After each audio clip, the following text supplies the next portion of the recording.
सन्मान मिळाला व सन्मानित केलं त्याबद्दल आपले दुर्गा माता नवरात्र उत्सव मंडळाचे खूप खूप खूप आभार आहे। तसेच तुम्हाला 22 वाटचालीस खूप खूप शुभेच्छा देते।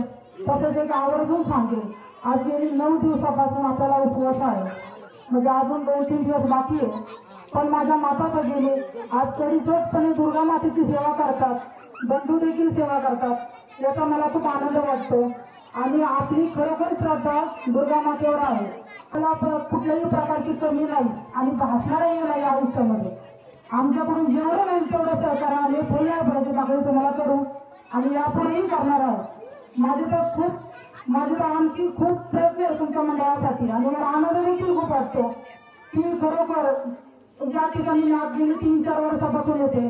सांस्कृतिक कार्यक्रम होतात, लहान मुलांचे कार्यक्रम होतात, माता भगिनी खूप मोठ्या संख्येने उपस्थित असतात, याचा खूप आनंद वाटतो आणि असंच दरवर्षीप्रमाणे पाहायला भेटतो।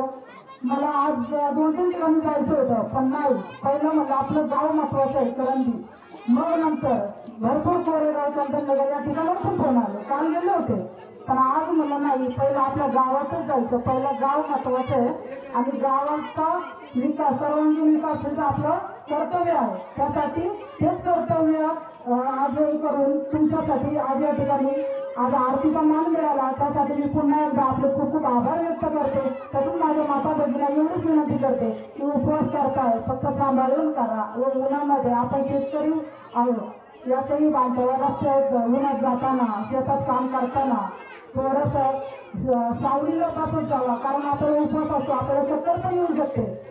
देवीच्या कृपेने आपल्याला होणार पण नाही, तरी पण आपण आपली काळजी घेणं आपलं कर्तव्य आहे।